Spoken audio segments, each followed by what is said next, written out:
How you guys doing? Um, my name is Dre. I am a flight attendant for a major carrier. I'm sitting here in this hotel room. The time is like 6 or something like that. I got a trip for tomorrow that leaves at late in the afternoon or late evening, and it's just a little one-day trip. I'm not really excited about it. I don't think anything too much is going to happen. New York and back, and that's about it. I don't really get to see Manhattan, but that's okay. But I am here to, for those of you guys out there who are watching this, just because you're wondering about what being a flight attendant is like, or for those of you who have interest in being a flight attendant, that's why I'm on here. I kind of got bored, I'm sitting up here in this hotel room and just got bored. Got tired of watching CNN. That's enough depression.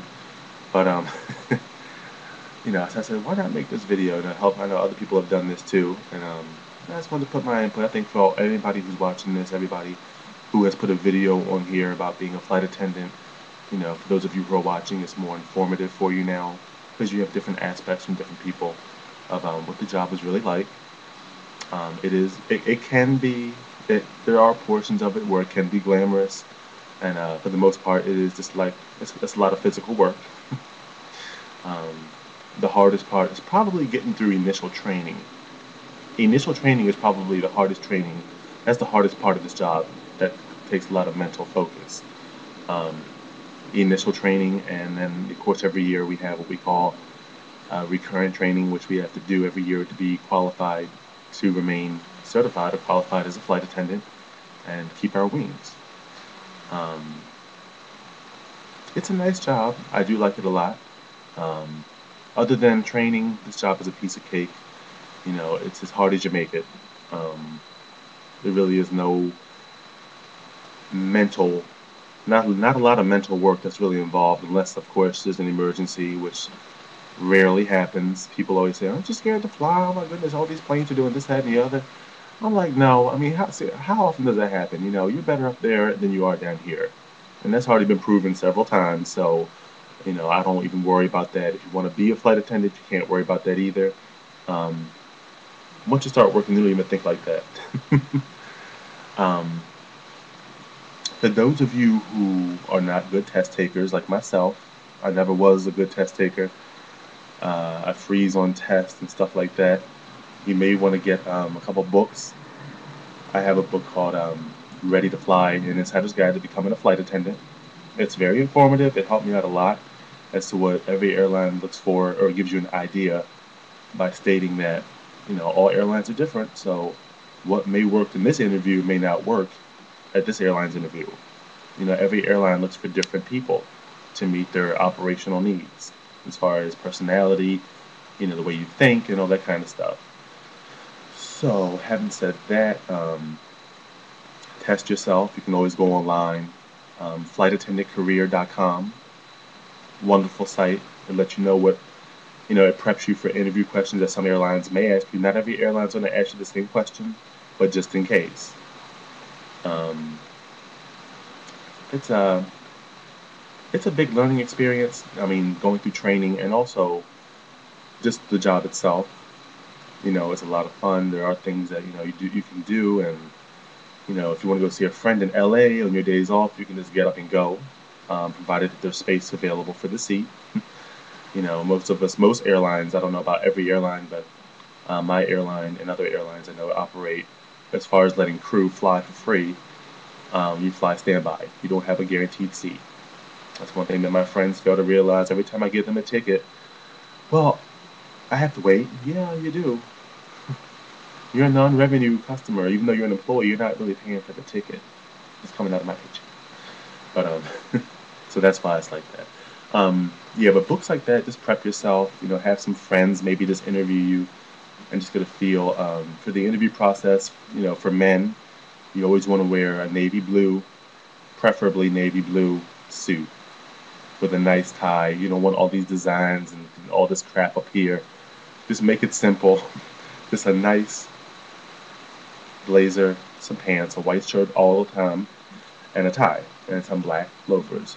For women, For women, skirt. Skirts help. I know most airlines, when they hire women, the skirt should be no longer than 2 inches above the knee. So just to be safe, make it come right at your knees.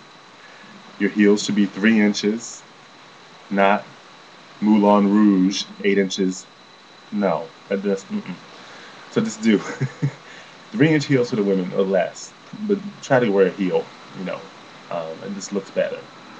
And a blazer, and maybe a little white blouse underneath. That's what I've seen, and that's people that I think, and from what I know have hired. So those are things that you want to keep in mind for the interview. Always have interview questions for your recruiter. You don't want to go in there when they ask you, "Well, do you have any questions for me?" No, I'm fine. No. Mm-mm. Always ask questions. Ask questions. Well, what do you look for in a good flight attendant? Things of that nature. Things that really show that you are interested in the job. Um, that's what that seems to, they seem to like that when you can do that. And always have good posture, and always be clear when you're speaking. Enunciate your words. Don't look up into space, stuff like that. Most of y'all who are watching this already know how to interview, so it shouldn't be that hard. But those are things that airlines look for. Always be neatly groomed. And then what else? So much. Not really that much. But as far as if you really want if you really want it, you'll get it. It may not. It took me 4 tries to get in with this airline. I finally made it, and it's a major, so I'm happy with that. Um, yeah. So it's an easy job. Once you get hired, you may go through probation, and they do watch you on probation.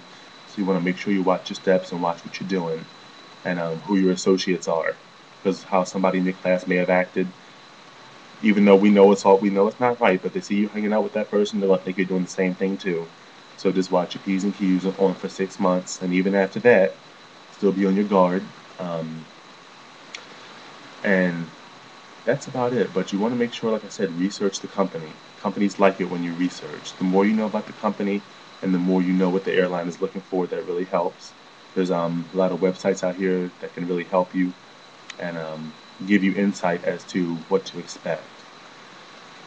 Beginning life as a flight attendant, graduation, I was like, yeah, I'm a flight attendant. We were all happy and all silly and stuff. Um, then it's work. People, for those of you who already work in customer service, you know how people can be. So it's nothing different in the air. Just put your best face on and just keep on going. Do everything you can to make that passenger happy. Not everything that you do is going to make them happy, but that's when after you've exhausted everything you've done, kind of gotta let it go.